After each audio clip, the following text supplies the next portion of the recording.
El tesoro del silencio. En 1987 era joven e intrépido, con apenas 21 años, y vivía en un pequeño y olvidado pueblo de Perú. La vida transcurría sin grandes sobresaltos, pero aquella monotonía nos empujaba, a mis amigos y a mí, a buscar aventuras donde no las había.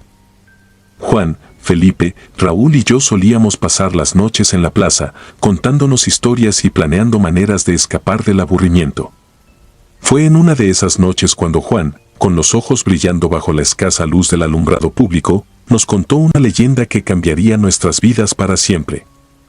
En el viejo cementerio, más allá de la última colina del pueblo, yacía el cuerpo de un hombre llamado Joaquín Escalante, un conocido contrabandista. Se decía que había amasado una gran fortuna en vida y que, por temor a ser robado, había llevado su tesoro a la tumba. Nadie sabía si era verdad o solo un cuento para asustar a los niños, pero Juan estaba convencido de que merecía la pena comprobarlo. Según él, ya había investigado la ubicación exacta de la tumba y estaba seguro de que, con las herramientas adecuadas, podríamos desenterrar el cadáver y llevarnos su fortuna. La propuesta no era sencilla, pero tras un par de tragos de aguardiente, mis inhibiciones desaparecieron. Nos sentíamos invencibles, inmunes al miedo. No podíamos imaginarnos lo que realmente nos esperaba, ni tampoco los terrores que despertaríamos. Esa misma noche, nos armamos con palas, linternas y un par de cuerdas. El cementerio estaba envuelto en una niebla espesa, casi palpable, que parecía resistirse a nuestras linternas. Cada paso que dábamos se hundía en el barro y el aire tenía un hedor a humedad y descomposición. Nos adentramos con pasos firmes, pero a medida que nos acercábamos al lugar que Juan nos había indicado, el silencio se tornó sofocante. No había el habitual canto de los grillos ni el murmullo del viento. Era como si el mismo cementerio hubiese detenido el tiempo para observarnos. Llegamos finalmente a la tumba de Joaquín Escalante, una lápida pequeña y desgastada, con apenas un nombre grabado, y comenzamos a cavar. Con cada golpe de pala, el sudor se mezclaba con la tierra y la tensión aumentaba. Al cabo de una hora, escuchamos un golpe sordo, un sonido hueco que nos indicó que habíamos llegado al ataúd. Con esfuerzo, logramos sacar la caja de madera del agujero y la colocamos sobre el suelo cubierto de musgo. En ese momento, algo cambió en el ambiente. Una sombra oscura, densa y etérea, se movió a nuestro alrededor. La sensación de ser observados era palpable, pero no había ojos, no había presencia física que pudiéramos ver. Tan solo el opresivo sentimiento de algo que nos rondaba, que esperaba pacientemente mientras nos adentrábamos más en el pecado. Con manos temblorosas, levanté la tapa del ataúd. El cuerpo de Joaquín Escalante yacía allí, intacto, con una expresión de calma antinatural. Sus manos aún sujetaban una caja de madera pequeña y maltratada. Fue entonces cuando todo se desmoronó. Apenas toqué aquella caja, sentí un frío helado que me subió por los dedos y se instaló en mi pecho. Mis amigos retrocedieron, aterrados. Las sombras alrededor de nosotros se arremolinaban, formando figuras difusas, con una consistencia que era casi tangible. No eran sombras comunes, tenían una densidad y una malevolencia que absorbían la luz de nuestras linternas, devorando la poca claridad que nos quedaba. Nadie decía nada, pero sabíamos que algo inexplicable nos había invadido, algo que no pertenecía a nuestro mundo. Juan, siempre el más osado, fue el primero en hablar, aunque sus palabras salieron como un susurro apenas audible. «Debemos irnos», dijo, pero sus ojos, perdidos en algún punto lejano, parecían vacíos. Sin otra palabra, comenzamos a recoger nuestras cosas, pero a cada paso que dábamos, las sombras parecían seguirnos, acercándose, apretándonos, como si quisieran impedir nuestra retirada. Fue Raúl quien, en un acto de pánico, se volvió y lanzó su linterna hacia una de las sombras. La luz parpadeó y luego se extinguió, y en ese instante, escuchamos el grito más horrible que haya oído en mi vida. Felipe, que estaba más cerca de la tumba, cayó de rodillas, llevándose las manos a la cabeza, y empezó a gritar. Su voz se alzaba, desgarrada, llena de terror, mientras señalaba algo que nosotros no podíamos ver. Corrimos hacia él, pero su rostro estaba desfigurado por el miedo. No reaccionaba, y sus ojos, fijos en el vacío, no parpadeaban. Sin otra opción, lo levantamos y arrastramos fuera del cementerio, mientras las sombras nos seguían, implacables, hasta la salida. Aquella noche fue solo el principio. Al día siguiente, encontramos a Felipe colgando de una viga en su casa. No dejó ninguna nota, pero no era necesario. Su rostro aún reflejaba el terror de la noche anterior. A partir de entonces, cada uno de nosotros comenzó a sufrir horribles pesadillas. Soñábamos con la sombra, la misma sombra que nos había rodeado en el cementerio, y siempre había una presencia que se acercaba, siempre un susurro que se instalaba en nuestros oídos, cada vez más claro, más insistente. No tardé en notar que algo oscuro se había instalado en mi hogar. Las luces parpadeaban constantemente y los espejos parecían reflejar sombras que no deberían estar allí. Mis amigos me contaron historias similares. Juan incluso afirmó haber visto la figura de Joaquín Escalante de pie al pie de su cama, mirándolo fijamente, sin parpadear. Aquello era una tortura interminable, y ninguno de nosotros podía soportar más.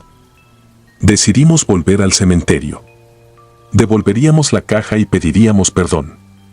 No sabíamos si funcionaría, pero era la única esperanza a la que podíamos aferrarnos. Esa noche, bajo la misma niebla densa y el mismo silencio mortal, desenterramos de nuevo el ataúd de Joaquín Escalante. Colocamos la caja en su lugar y cerramos la tapa, pero, al intentar cubrir la tumba con tierra, escuchamos un gemido, un lamento bajo y gutural que surgía desde las entrañas de la tierra. Corrimos, pero las sombras nos siguieron, con más furia que nunca. Raúl se quedó atrás, y cuando nos dimos la vuelta, él ya no estaba. No hubo rastro de su desaparición, como si la tierra misma se lo hubiese tragado. Los dos que quedábamos, Juan y yo, nos miramos con desesperación. Sabíamos que no había forma de escapar. Algo maligno se había apoderado de nuestras vidas y lo único que podíamos hacer era aguardar. Los días pasaron y Juan, tras una semana de insomnio y paranoia, se arrojó a un río cercano. Yo quedé solo, con los ecos de susurros interminables en mis oídos.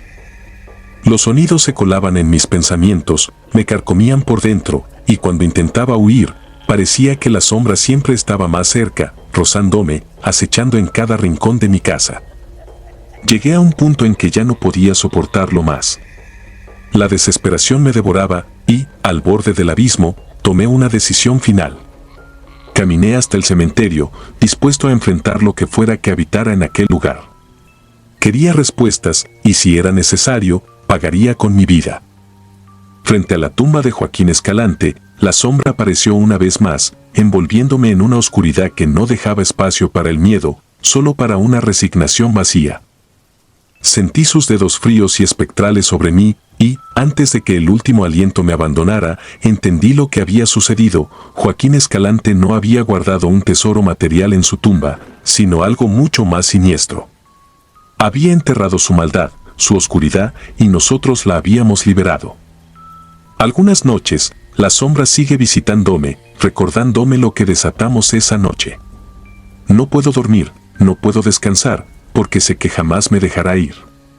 Su sombra sigue ahí, esperando pacientemente, como si fuera una deuda que nunca podré saldar. Ahora vivo con el peso de haber perturbado aquello que debía permanecer enterrado para siempre.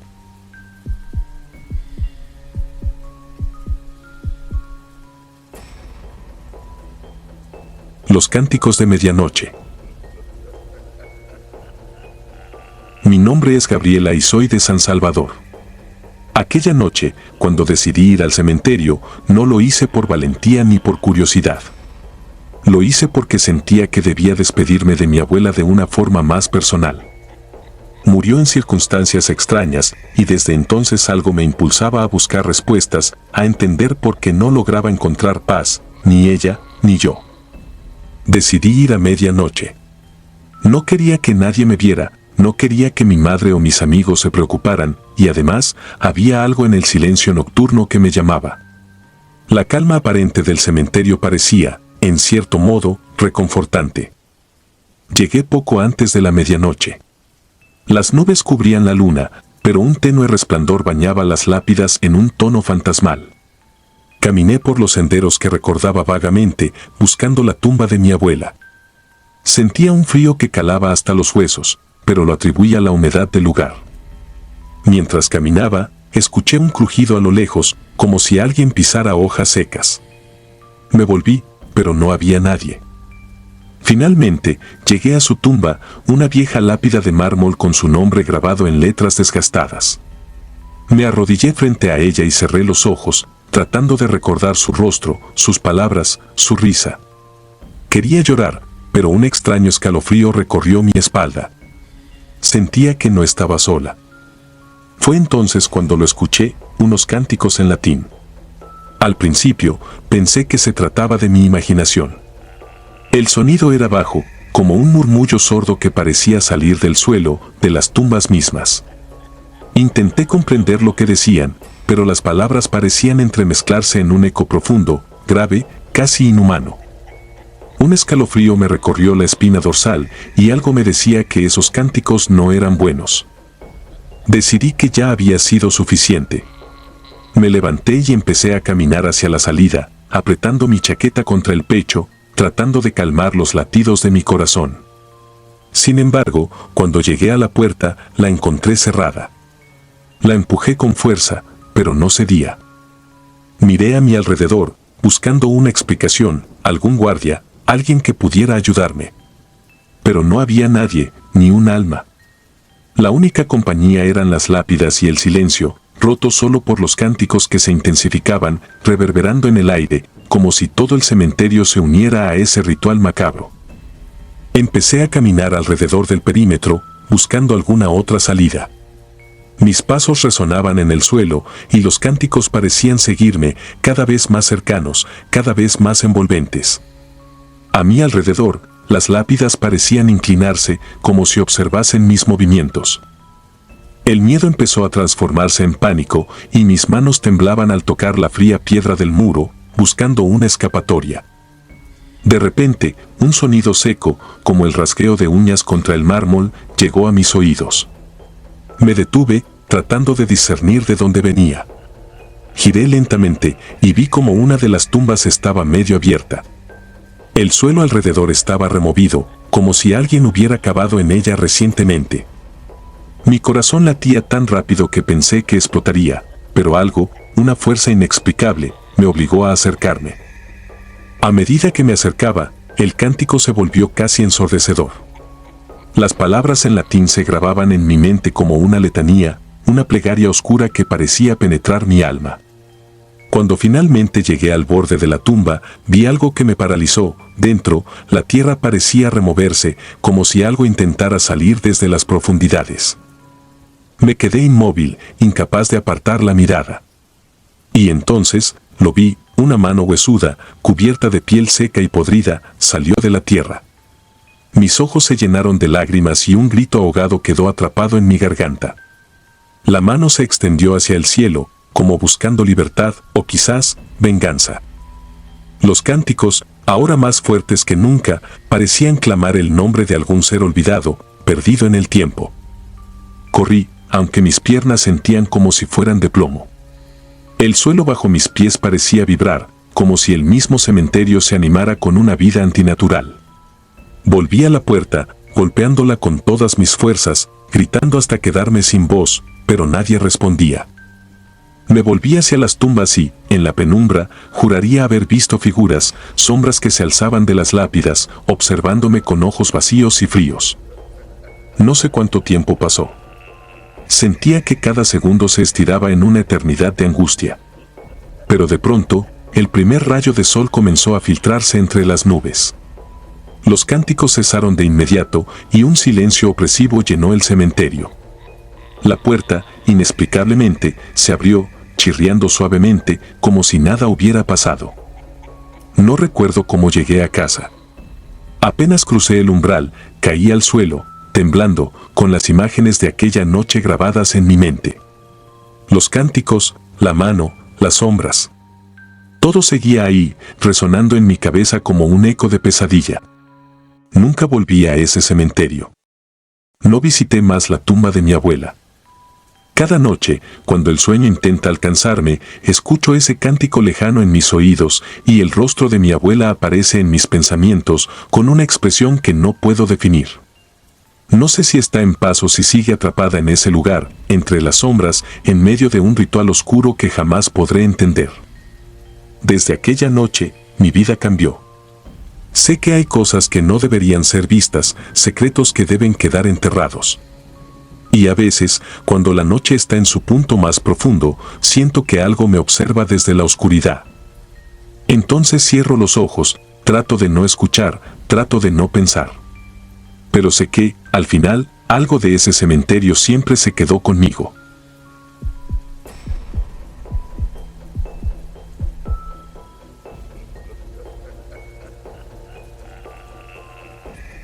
Profanaciones. Era el año 1995 y me ganaba la vida como sepulturero en un cementerio de la Ciudad de México. No era el trabajo más glamuroso, ni mucho menos, pero a esas alturas ya me había acostumbrado al silencio de la muerte y a los escalofríos que recorrían mi espalda cada vez que me tocaba abrir una tumba. Lo que jamás imaginé fue que un día me toparía con algo tan aterrador que cambiaría mi vida para siempre. Aquella mañana llegué como siempre, alrededor de las 7. El aire estaba húmedo y espeso, a lo lejos, un par de gatos negros se cruzaban entre las lápidas. Caminé hacia la pequeña oficina del administrador, un hombre anciano llamado Don Raúl, que tenía un rostro tan seco y arrugado como el pergamino. Me esperaba con una orden de trabajo en la mano, pero su expresión me dio mala espina de inmediato. Me extendió el papel, y al leerlo, sentí cómo se me helaba la sangre. Tenía que exhumar un cuerpo en la sección más antigua del cementerio. Era una tumba olvidada, en una esquina que parecía caer en el olvido. Don Raúl no dijo mucho, solo murmuró algo sobre un traslado, pero no especificó detalles. Me limité a sentir y agarrar mis herramientas, tratando de ignorar la extraña sensación de inquietud que me invadía. El sol comenzaba a ocultarse y la bruma se hacía cada vez más densa cuando llegué a la tumba. No había nadie más alrededor, ni una sola alma en aquel rincón. De hecho, la lápida estaba cubierta de musgo y las letras casi ilegibles.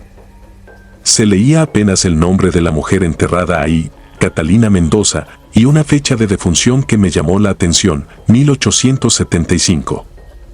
Comencé a cavar, sintiendo el peso del aire en cada paletada de tierra que removía. Las sombras se alargaban a mi alrededor y los sonidos habituales del cementerio, los pájaros y el murmullo de los árboles, parecían haberse silenciado por completo. Solo escuchaba el sonido de la pala rompiendo el suelo y el eco de mi propia respiración. Cuando finalmente llegué al ataúd, me di cuenta de que el sudor me empapaba a pesar del frío. Era un ataúd de madera oscura, tan podrido que parecía que bastaba con tocarlo para que se deshiciera. Me agaché, limpié un poco la tierra y con mucho cuidado comencé a levantar la tapa. Al hacerlo, un hedor indescriptible se escapó de aquel ataúd, como una nube de muerte que me golpeó en la cara, casi tumbándome de espaldas. Me tapé la boca y la nariz con la manga de la camisa, tratando de no vomitar. Al principio, no pude ver nada más que oscuridad. Mis ojos se ajustaron lentamente y entonces noté algo espantoso. Dentro del ataúd, en lugar del cuerpo de una mujer que esperaba encontrar, solo había un amasijo de huesos desordenados, colocados de una manera antinatural. Parecían estar atados entre sí con algún tipo de cuerda vieja y enredados con cabellos largos, negros como el azabache. Algo no estaba bien. De repente, un sonido sordo, como el de unas pisadas pesadas sobre la tierra, me sobresaltó. Me giré, pero no había nadie. Comencé a sentir un sudor frío corriéndome por la espalda y mi respiración se hizo más pesada. Los árboles alrededor se mecían de una manera extraña, como si estuvieran susurrando secretos que no debía escuchar. Volví a mirar el ataúd, tratando de ignorar el miedo que me paralizaba. Sin embargo, mi horror se intensificó al notar que aquellos huesos no parecían humanos.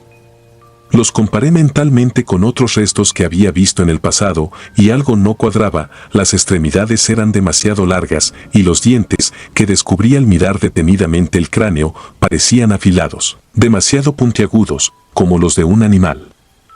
Sin pensarlo, retrocedí, casi cayéndome al tropezar con una raíz sobresaliente.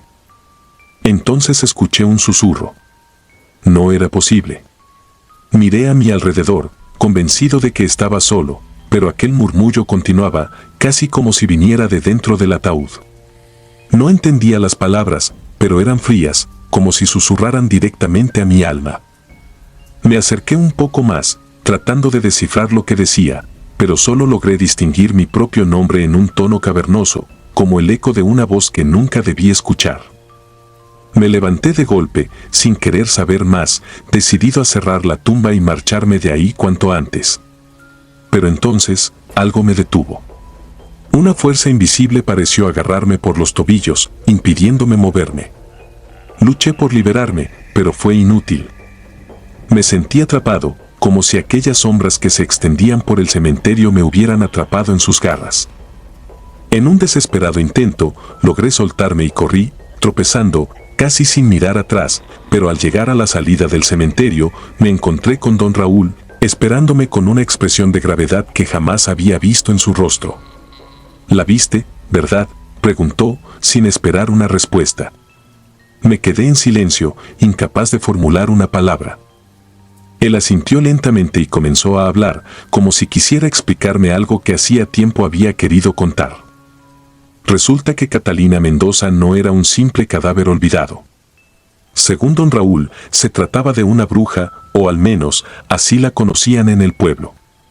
Decían que había practicado rituales oscuros, y que incluso después de su muerte, el mal que albergaba en vida seguía rondando el cementerio, buscando almas para atormentar. La habían enterrado en ese rincón, en un terreno especial que, según los antiguos, la mantendría a raya. Pero yo había roto ese sello. Aquella noche, me fui a casa sin decir una palabra más. Pero el miedo no me abandonó. Al día siguiente, descubrí que el administrador había cerrado el cementerio por mantenimiento. Nadie más debía saber lo que había pasado, y juré mantener el secreto. Sin embargo, desde entonces, las noches se volvieron una tortura. A veces, siento el peso de aquella mirada sobre mí, incluso en la oscuridad de mi habitación. Hay noches en que juro escuchar aquel susurro, y aunque trato de ignorarlo, el miedo se clava en mí, tan real como aquella noche. Nunca volví al cementerio, pero la imagen de aquel ataúd y su extraño contenido se quedó grabada en mi mente. Al cerrar los ojos, aún puedo ver los huesos, atados, retorcidos, y siento el hedor de la muerte en cada rincón de mi conciencia. No sé si alguna vez podré olvidar, ni si alguna vez podré dormir en paz. Aquello que desenterré sigue persiguiéndome, y aunque intenté huir, sé que el pasado siempre encuentra la forma de alcanzarnos, arrastrándonos de vuelta a la oscuridad de la que nunca debimos salir.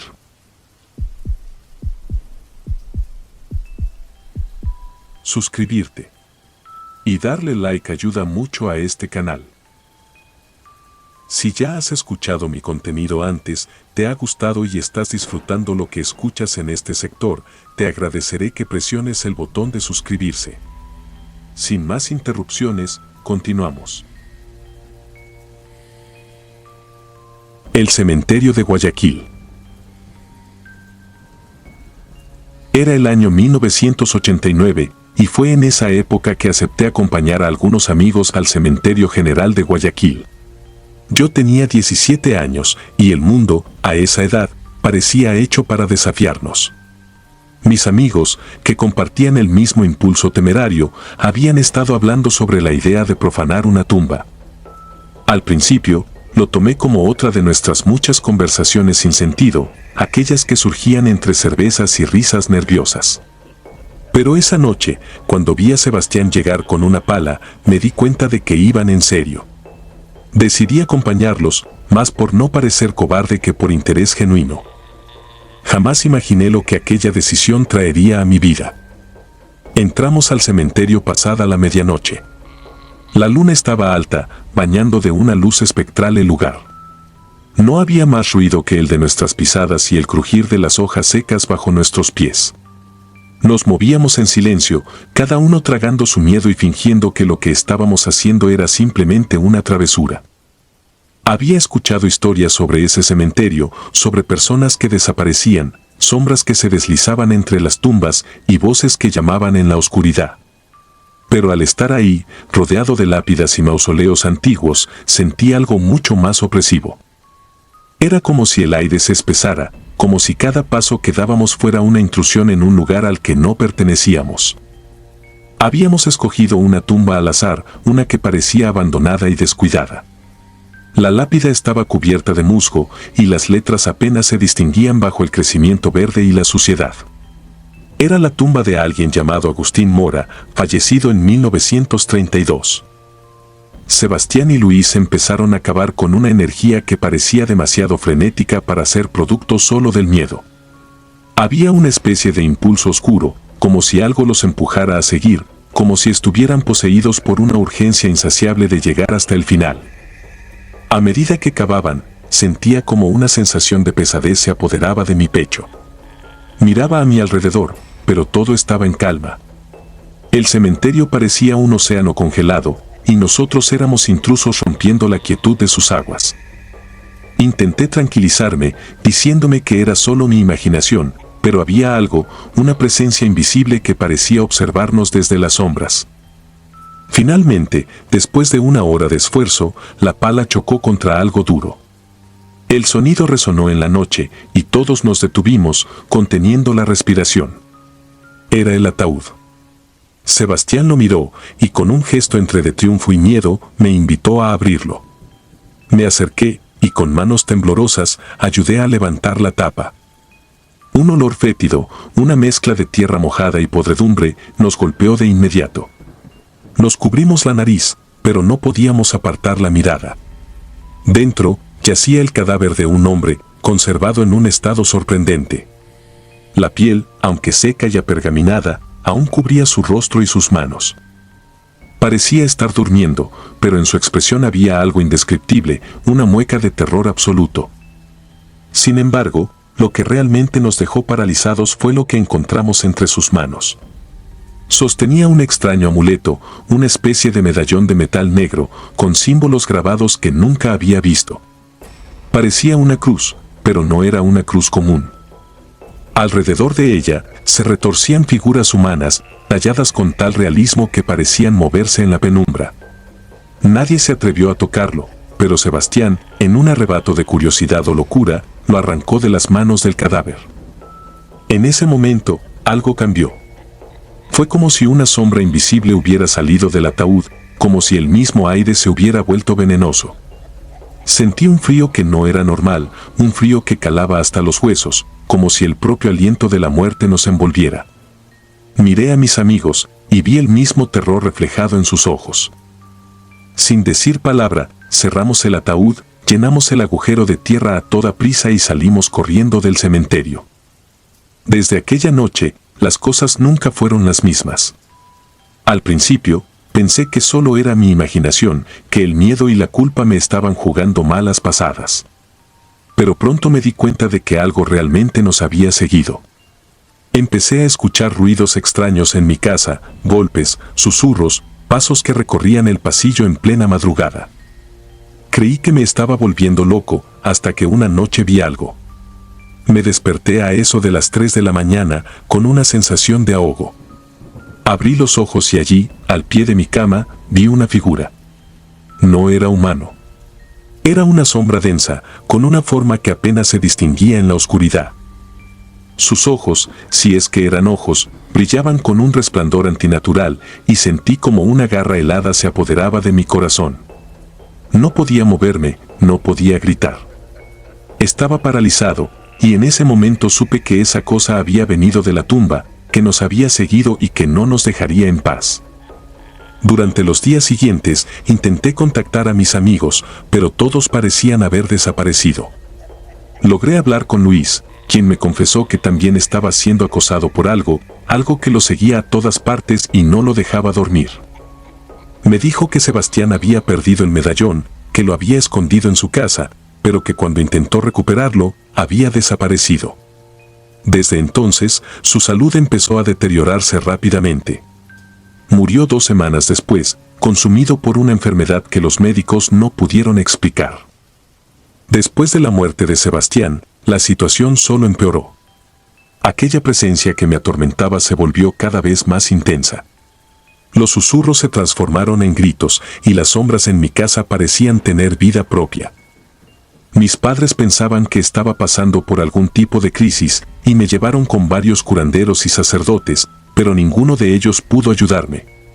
Uno de ellos, un anciano con ojos tristes, me advirtió que había desatado algo antiguo, algo que había estado atrapado por generaciones y que ahora estaba buscando venganza.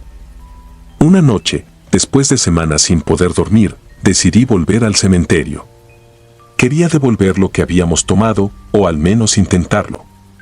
Llegué al mismo lugar, aunque esta vez estaba solo. Caminé entre las tumbas, sintiendo como el miedo me envolvía como una segunda piel.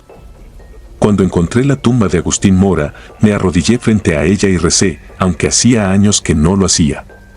No sabía qué más hacer, pero sentía que debía pedir perdón, no solo por mí, sino por todos nosotros. Al terminar, sentí un extraño alivio, como si una carga se hubiera levantado de mis hombros. Pero esa sensación duró poco. Al girarme, vi que la sombra me estaba esperando. No había forma de escapar, sus brazos se extendieron hacia mí y supe que había llegado mi momento. No recuerdo lo que pasó después. Desperté en el hospital, cubierto de moretones y con heridas en todo el cuerpo. Me dijeron que me habían encontrado en el cementerio, inconsciente y en estado de shock. No quise explicarles lo que había sucedido, porque sabía que nadie me creería. Desde entonces, vivo con el peso de esa noche. He intentado dejar atrás el pasado, pero esa sombra sigue conmigo, observándome desde los rincones oscuros de mi casa. No importa a dónde vaya, siempre está ahí, esperando el momento oportuno para reclamar lo que le pertenece. Sé que mi tiempo se está acabando y que pronto pagaré el precio de mi arrogancia. Porque algunas cosas están destinadas a permanecer enterradas y al desenterrarlas, liberamos fuerzas que no comprendemos y que, una vez liberadas, no pueden ser controladas. Cada noche, me acuesto con el miedo de no despertar, de sentir nuevamente ese frío antinatural y de ver esos ojos que no son de este mundo. Ahora, sé que el verdadero horror no está en lo que vemos, sino en lo que despertamos al intentar desafiar lo desconocido.